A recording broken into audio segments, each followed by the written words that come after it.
Hey YouTube, hey, good morning, Georgia Bigfoot here. It is May the 29th of 2025. Got the death tick in my 3.6 Pentastar Jeep 2016 JKU.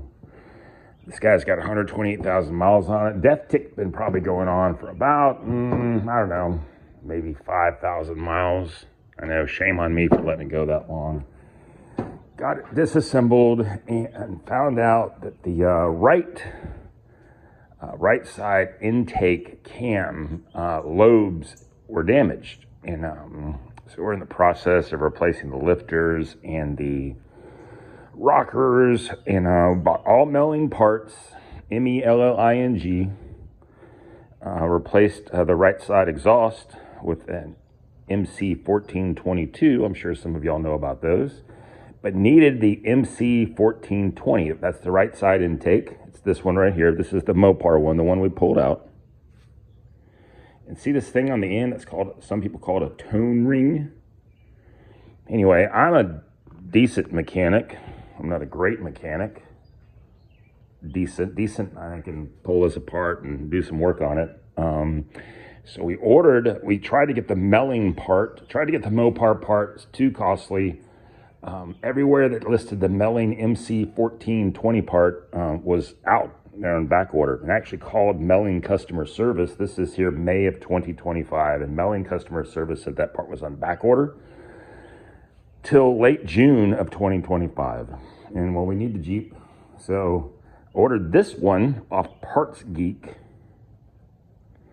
It was $152 plus shipping, and shipping was like another $16.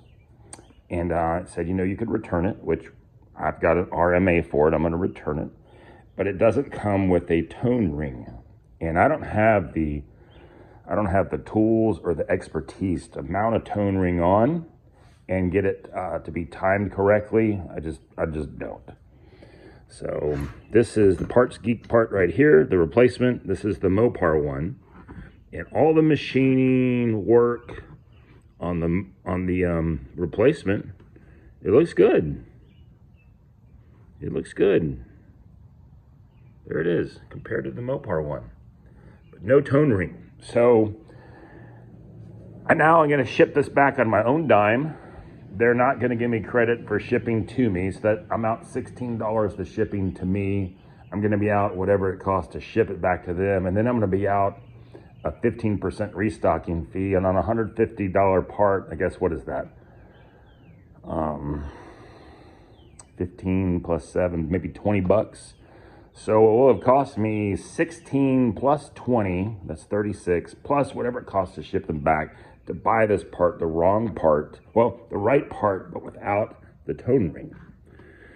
So I'm just saying, if you're considering buying something from Parts Geek, just know, if you're going to buy this part specifically, because they're one of the few people that have a MC1420 quote equivalent, but lacking the tone ring, that's the situation you're going to run into.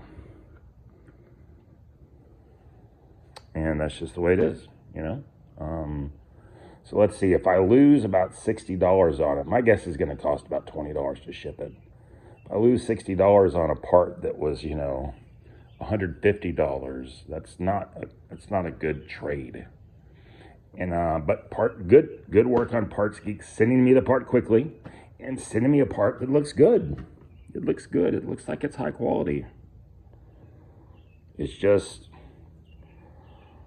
because of my lack of tone ring timing, I got to send it back. Anyway, that's it. I hope this helps somebody, and thanks for watching.